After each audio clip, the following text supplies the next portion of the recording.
আকাশের তারাগুলি ঝিলিমিলি ঝিলিমিলি জ্বলছে, গাছে গাছে ফুলগুলো সৌরভে দুলছে। রাসূল এসেছে, হাবিব এসেছে, রাসূল এসেছে। আরব দেশে কাবার পাশে মানবের সেরা মানব এসেছে। আরব দেশে কাবার পাশে মানবের সেরা মানব এসেছে। ওকে এসেছে, জান্নাত খুলেছে। ওকে এসেছে, জান্নাত খুলেছে। রাসূল এসেছে, হাবিব এসেছে, রাসূল এসেছে।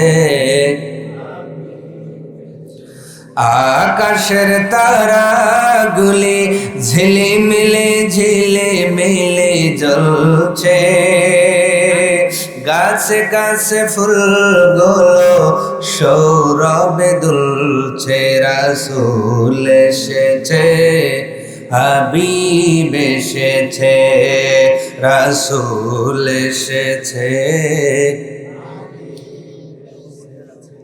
জবান খুলে পড়ছি আল্লাহু আকবার। পৃথিবীর মানুষ, তোমাদের ভিতর থেকে যারা ঈমান আনবে আর ঈমানের চাহিদা অনুযায়ী যারা নেক আমল করবে, এই মানুষগুলোই তো সেই মানুষ যারা জান্নাতে বসবাস করবে। হুম ফিহা খালিদুন।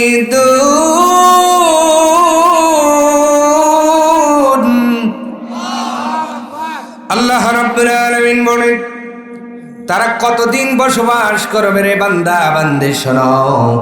তারা একদিন নয়, 1 বছর নয়, 100 বছর নয়। সকালবেলা ঢুকে বিকালবেলা বাহির হবে না।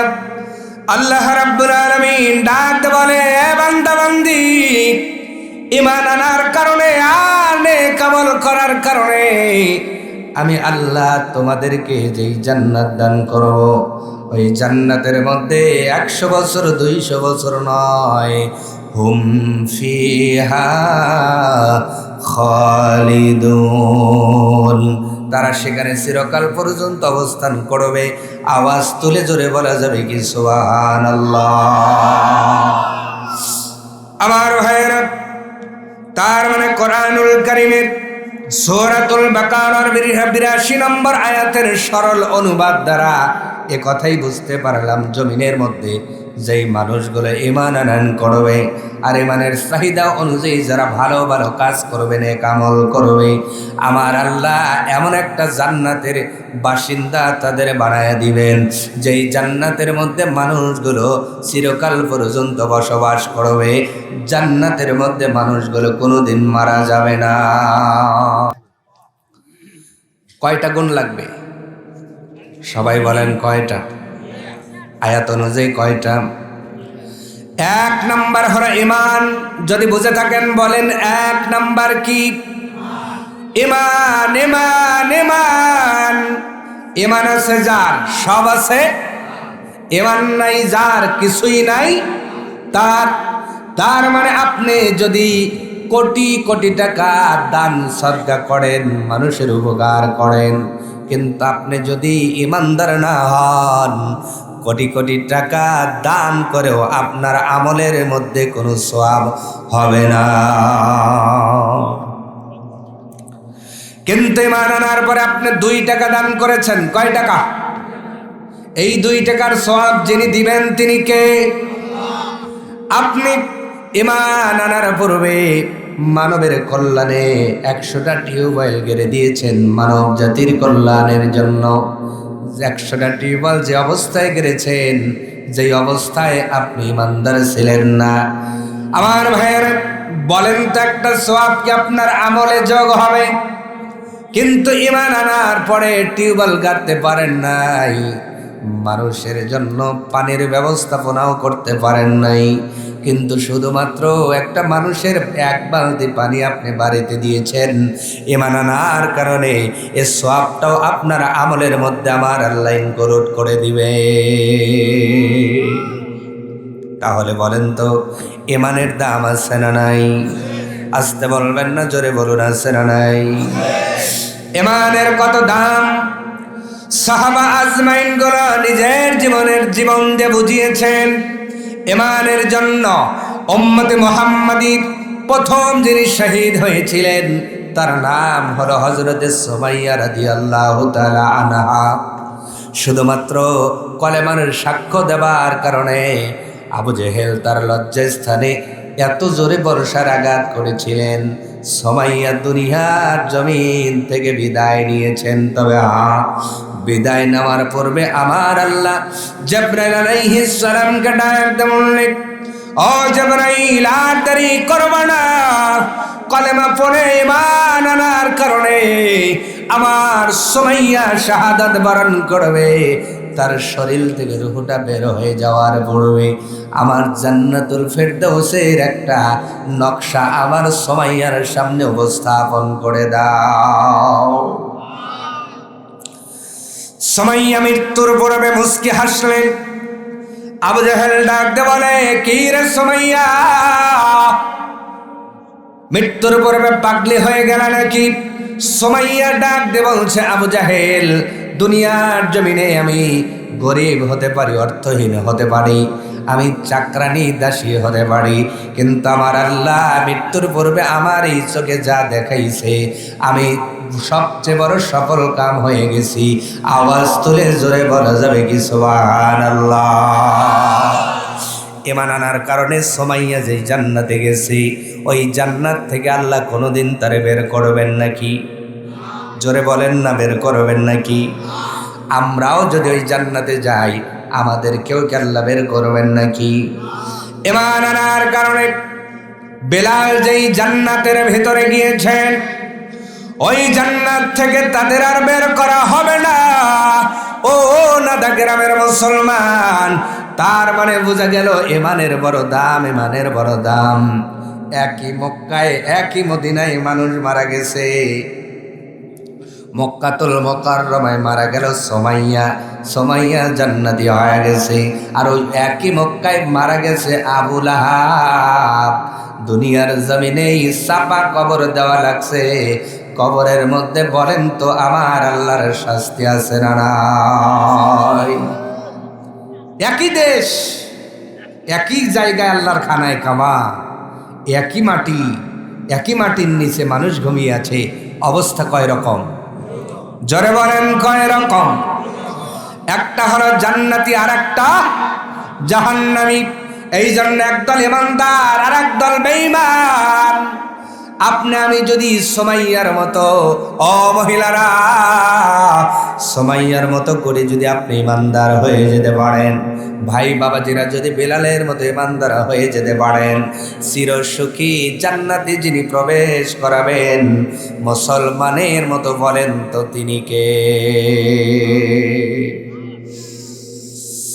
উলাইকা আসহাবুল জান্নাতি হুম ফিহা খালিদুন।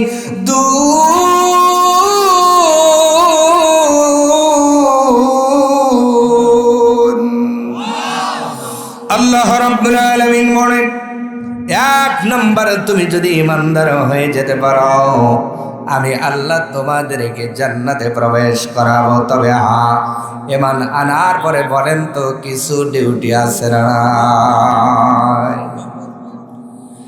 ঈমান আনার পরে ডিউটি হলো নামাজ শিখতে হবে। কি শিখতে হবে? এখানে ইমানদার কারা কারা হাত দেখান তো, লিল্লাহে তাকবীর। সবাই ইমানদার? সবাই হাত নামান। এইবার যদি বলি নামাজের ওয়াজিব কয়টা বলেন তো, কে কে পারবেন? এইবার হাত দেখান তো দেখি। নামাজের ওয়াজিব এখন তো সবার হাত উঠল না। নামাজের ফরজ কয়টা সবার হাত উঠবে না। নামাজের সুন্নত কয়টা সবার হাত উঠবে না।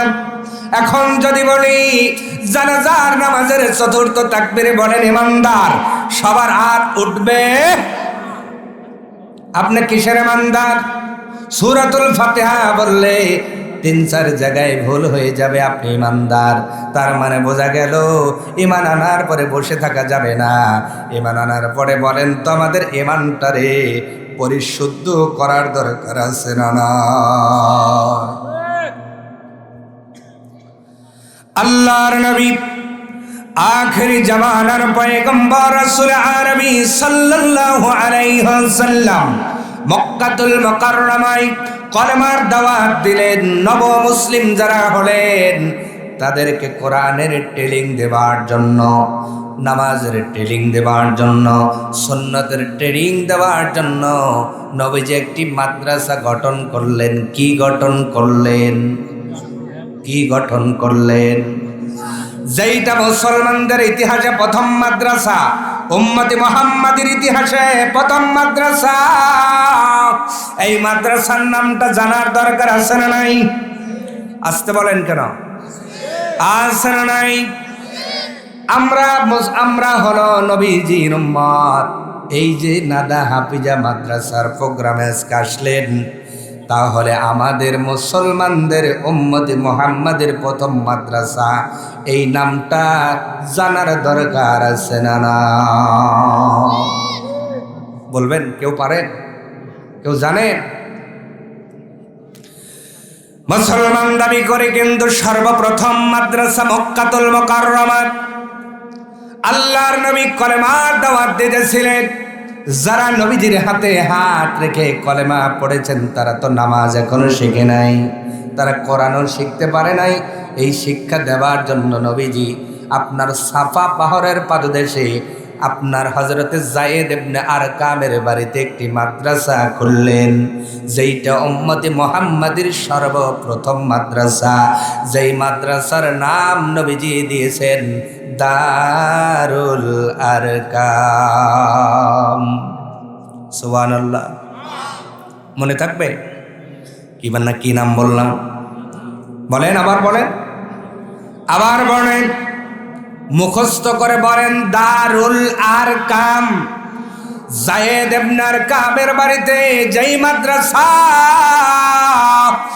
নবীজি গঠন করেছিলেন, ওই মাদ্রাসা হলো উম্মতি মুহাম্মাদের জীবনের প্রথম মাদ্রাসা। যেই মাদ্রাসার মধ্যে নবীজি সাহাবীদের কোরআন শিক্ষা দিতেন, নামাজ শিক্ষা দিতেন, সালাম শিক্ষা দিতেন, কথার আদব শিক্ষা দিতেন, পানি খাওয়ার আদব শিক্ষা দিতেন। সুবহানাল্লাহ। তার মানে বোঝা গেল ঈমান আনার পরে বসে থেকে লাভ নাই, আমাদের ঈমান অনুযায়ী কাজগুলো করার দরকার আছে না? মুসলমান দাবি করে কিন্তু নামাজ পড়ে না, আছে না নাই? মুসলমান দাবি করার পরে নামাজ পড়লেও নামাজ সঠিক হয় না, আছে না নাই? মুসলমান দাবি করার পরে সেজদা করে কিন্তু সেজদা সঠিক হয় না। মুসলমান দাবি করার পরে কোরআন তেলাওয়াত করে, কোরআন শুদ্ধ হয় না। মুসলমান দাবি করে নামাজ আদায় করে ফার্স্ট টু লাস্ট, নামাজের মধ্যে অজস্র ভুল আছে না নাই? ফাওয়াইলুল লিল মুসাল্লিন।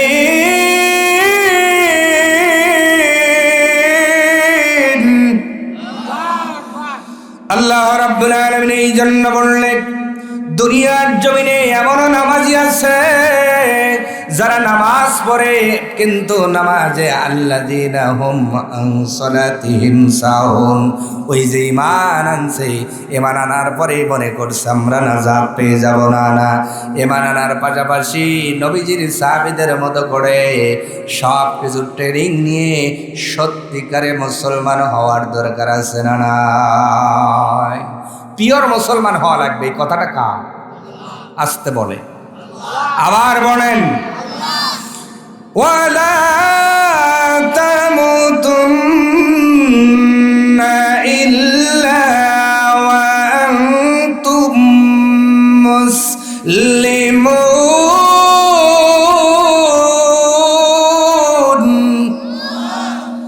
আল্লাহ রাব্বুল আলামিন বলেন, নামে শুধু মুসলমান হয় না, কাজেও মুসলমান হও।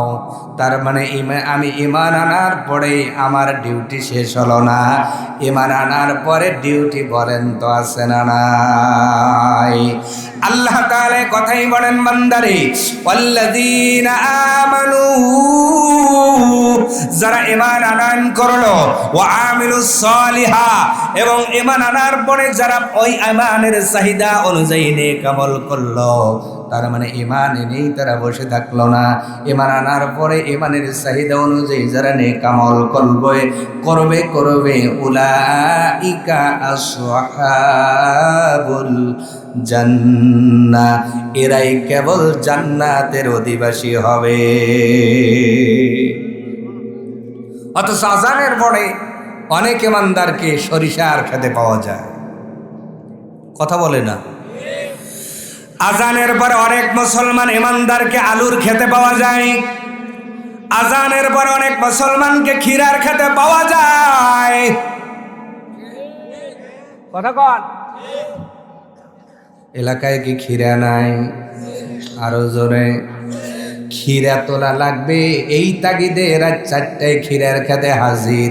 কিন্তু আল্লাহর ডিউটি ফজরের নামাজ পড়া লাগবে, এই তাগিদে মুসলমান মসজিদে যায় না। ভুল বললাম? ক্ষীরা তুলতে হবে, তাগিদ আছে কেন? ক্ষীরের সময় মতো না তুললে বড় হয়ে যাবে, বুড়া হয়ে যাবে। আর একটা তাগিদ হলো মাল পাওয়া যাবে, মাল পাওয়া যাবে, মাল পাওয়া যাবে। কি পাওয়া যাবে? আরো জোরে। এই জন্য শীতের দিনে জ্যাকেট পইরা প্যাকেট হইয়া রাত 4টার সময় কুয়াশার মধ্যেও দেখবেন ওই যে বিলের মধ্যে খেতে হাজির, কথা কয় না? আমার পূর্বের বক্তা আলোচক আমার বাবাজি আলহাজ মাওলানা আশরাফুল ইসলাম বলেছেন, দুনিয়ার এই দাম আমার আল্লাহর কাছে যদি মশার একটা পাখার সমান আল্লাহর কাছে থাকতো, একটা কাফেরকেও আমার আল্লাহ পানি পান করাতেন না, রিজিক দিতেন না। আল্লাহ এই জন্য কাফেরদের রিজিক দেন। এই দুনিয়ার হায়াত, দুনিয়ার দাম আমার আল্লাহর কাছে মশার পাখার চাইতেও তুচ্ছ। বলেন নাউজুবিল্লাহ। যেই দুনিয়া আল্লাহর কাছে মশার পাখার চাইতেও নগণ্য, সেই দুনিয়া পাওয়ার আশায় রাত 4টায় শীতের মধ্যে হাজির। অথচ যেই মসজিদে ঢুকলে আল্লাহ কয় আয় হাইয়া আলাল ফালাহ, কল্যাণের দিকে আয়, সেখানে যায় না। অথচ দিন শেষে দোয়া করে বলে, আল্লাহ আমি কিন্তু মুসলমান, জান্নাত বড়টাই দিও, কথা বলে না? আসতে বলে। আর একটা ব্যাপার আমি অনুধাবন করেছি, বলবো নাকি? রাগ করবেন না তো, সবাই তো আমার আপনজন, কাছের মানুষ। দেখবেন আমাদের এলাকায় গরিব মানুষ মারা গেলে জানাজার খবর নাই, কথা কয় না? কারণ জানে ওই জায়গায় গেলে দাওয়াত পাওয়া যেতেও পারে, নাও ভরে। কিন্তু বড়লোক একজন মারা গেলে অজু থাক আর না থাক সামনে কাতারে, কথা কয় না? কারণ ভালো করে জানে 2-3টে গরু মারবি মনে হয়। ভুল বললাম? ভুল বললাম? এই তো আমাদের মুসলমান ঈমান এবং আমলের অবস্থা। বলেন তো ভাই বাবাজিরা, এই জাতীয় ঈমান এবং আমল দিয়া আপনার বিবেকেও কি আপনি জান্নাতি হবেন? বলেন বলেন। এই জন্য লাগবে নেক আমল। কি আমল? কি আমল? এই জন্য আল্লাহ রাব্বুল আলামিন বলেন, ওয়াল আসরি ইন্নাল ইনসানা লাফি খুসর। এ দুনিয়ার মানুষ, আমি আল্লাহ আসরের কসম করে বললাম, সব মানুষগুলো ক্ষতির ভিতরে। ইল্লাল্লাযীনা আমানু, তবে তারা ক্ষতিতে নাই যারা ঈমানদার। ওয়া আমিলুস সালিহাত, যারা নেক আমল করে। ওয়া তাওয়াসাউ বিল হক, যারা সত্যের সঙ্গ দেয়। ওয়া তাওয়াসাউ বিস সাবর, এবং দুনিয়ার জমিনে যারা সবর করে, ধৈর্য করে। এই 4 শ্রেণীর মানুষ দুনিয়াতে তারা কোনোদিন ক্ষতির মধ্যে থাকবে না। বলেন আল্লাহু আকবার। কয় ধরনের লোক?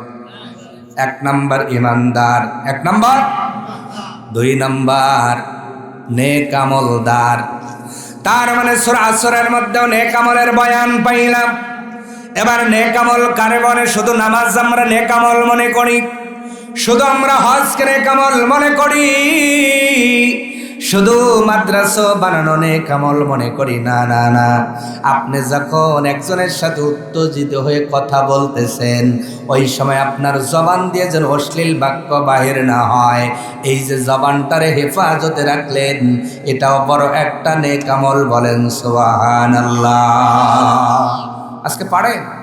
ওরে বাবা, মেজাজ গরম হইলে যা বলা যায় তাও বলে, যা বলা যায় না শয়াকার লয়াকার দিয়ে কথা শুরু হয়। কি দিয়া? কি হইল আপনারা প্যান্ডেলের পরে যা বুঝে নিবেন। এমন মানুষ বলেন তো নাদা গ্রামে আছে না নাই? শখরিপুরে আছে না নাই? তাহলে নেক আমল করবে যারা জান্নাতবাসী হবে তারা, নেক আমল করবে যারা আল্লাহর প্রিয় বান্দা হবে তারা, নেক আমল করবে যারা আমার আল্লাহ বলেন আমি আল্লাহ সাহায্য পাবে তারা। আরো আসতে বলে,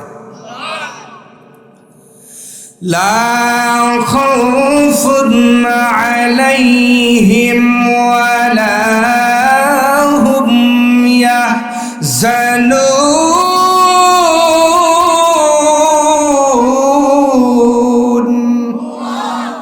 আল্লাহ তাআলা ডাক দিয়ে বলেন, এই মানুষদের কোনো ভয় থাকবে না, চিন্তা থাকবে না। আমি আল্লাহ নিজে দায়িত্ব নিয়া এদের কবরে পাশে থাকবো, হাসরে পাশে থাকবো, জান্নাতটাও আমি আল্লাহ নিজ জিম্মায় তাদেরকে দান করে দিব। এই জন্য ঈমান আনার পরে নেক আমল করার দরকার আছে না নাই?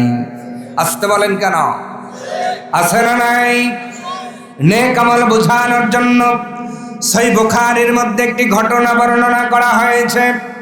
আল্লাহর নবীর সাহাবী হযরত আব্দুল্লাহ ইবনে ওমর রাদিয়াল্লাহু তাআলা আন বর্ণনা করেন, আল্লাহর নবী আখরি জামানার পয়গম্বর রাসূল আরবী সাল্লাল্লাহু আলাইহি ওয়াসাল্লাম বলেন, পৃথিবীর মানুষ তোমরা শুনে নাও।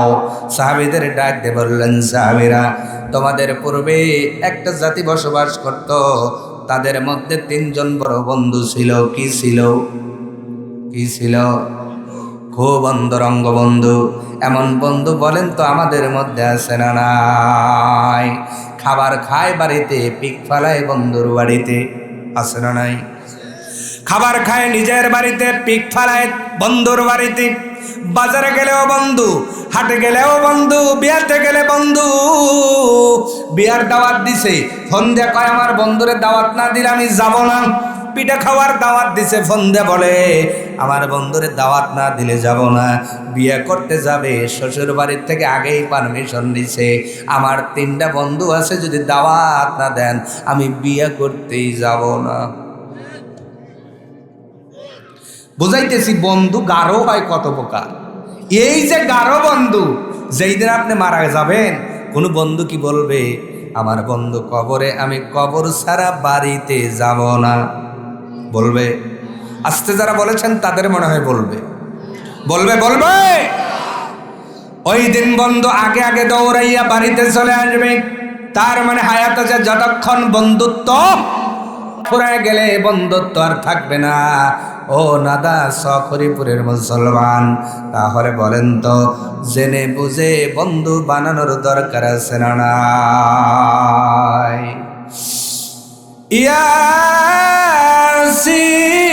ইয়াসিন ওয়াল কুরআনিল হাকীম।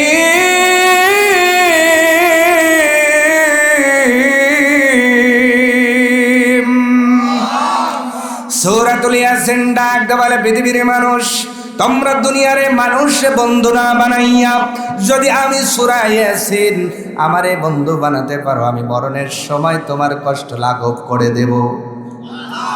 আর কোরআন ডাক দে বলে, আল কোরআনিল হাকীম, কোরআন ডাক দে বলে, এ পৃথিবীর মানুষ, দুনিয়ার মানুষকে বন্ধু না বানায়া, ও মা বোনেরা, ভাই বাবাজিরা, কোরআন ডাক দে বলে, পৃথিবীর মানুষ, দুনিয়ার মানুষকে বন্ধু না বানাইয়া আমি কোরআন যদি আমারে বন্ধু বানাও, আমি কোরআন কথা দিলাম, কবরের জীবন তোমার যতদিন আমি কোরআন সঙ্গে হব ঠিক ততদিন।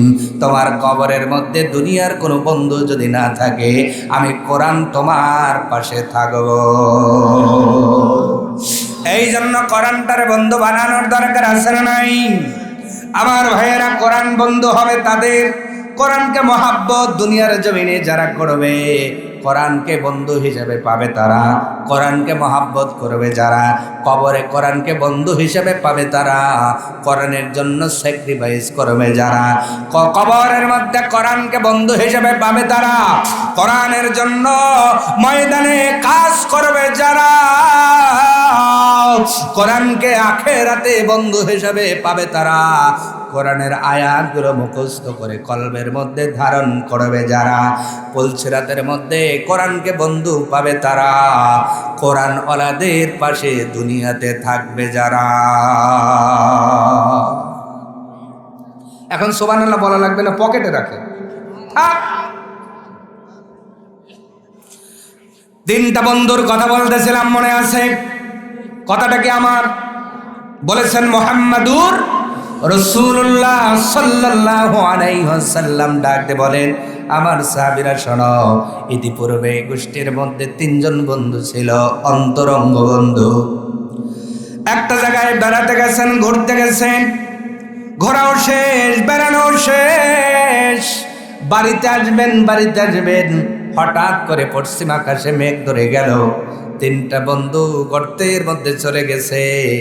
মেঘ চলে গেলেই তারা বাহির হবে, কিন্তু আশ্চর্যের ব্যাপার, তারা লক্ষ্য করে দেখে বজ্রপাতের কারণে পাহাড় হতে বড় একটা পাথর এসে তাদের গুহার মুখটা বন্ধ করে দিয়েছে। কি করেছে? আচ্ছা ভাই বলেন তো, যারা নিচে থাকে তাদের শক্তি তো এমনি অর্ধেক, উপরে থাকলেন এটাই না তুই না, আপনি নিচের থেকে কি আর শক্তি খাটাতে পারবেন না। ঝড় চলে গেল, বৃষ্টি চলে গেল, এবার ওনারা চিন্তা করলেন গুহা থেকে বাহির হবেন, চিন্তা করেছেন পাথর হয়তো ছোট হবে, কিন্তু সেই শরীরের সবটুকু শক্তি যখন ওনারা প্রয়োগ করলেন, পাথরটাকে এতটুকু পর্যন্ত নড়ানো হেলানো সম্ভব হলো না, কারণ পাথর এসে গুহার মুখে এত শক্তভাবে বসে গেছে, উপর থেকে কেউ যদি না সরায়, একজনও সরাতে পারবে না। পুরা গ্রামবাসী যদি না আসে, তাদের দাফন কাফন গুহার মধ্যেই হয়ে যাবে। নবীজি বলছেন, তারা যখন এইটা বুঝতে পারলেন যে এই জায়গা থেকে, কারণ আমরা কাঁদলেও তো এই আওয়াজ দুনিয়ার কোনো মানুষের কাছে পৌঁছাবে। তিন বন্ধু বসে পরামর্শ শুরু করলেন, আমাদের এই কথা, আমাদের এই আওয়াজ দুনিয়ার কোনো মানুষের কাছে পৌঁছাবে না, যতই চিল্লায় ডাকি না কেন এই আওয়াজ দুনিয়ার কোনো মানুষের কাছে যাবে না। একজন বন্ধু ডাক দে বলে, বন্ধু রে, দুনিয়ার কোনো মানুষের কাছে যদি আমাদের আওয়াজ না যায়, একজনের কাছে যাবে, জোরে বলেন তিনি কে? মানুষগুলো মুসিবতে পড়ার পরে আমার আল্লাহ তাআলাকে যতটা স্মরণ করে, বাস্তব জীবনের 24 ঘন্টায় যদি 10 ভাগের 1 ভাগও স্মরণে রাখত, আল্লাহর কসম মানুষগুলো শতকরা 50% আল্লাহর ওলি হয়ে যাওয়ার কথা। মুসিবতে যতটা আল্লাহরে ডাকে, যদি 24 ঘন্টা তার 10 ভাগের 1 ভাগও ডাকতো, ঠিক কিনা? একজন ডাক দেবনে, দুনিয়ার মানুষ না শুনলে যিনি শুনবেন তিনি কে? আসতে বলে, কারণ সেই আল্লাহ শুধু ডাকলেই শোনে না, বলেন তো অন্তরের খবর আমার আল্লাহ রাখে কি রাখে না? আসতে বলে, ইন্নাল্লাহা আলিমুম বিযাতিস সুদূর।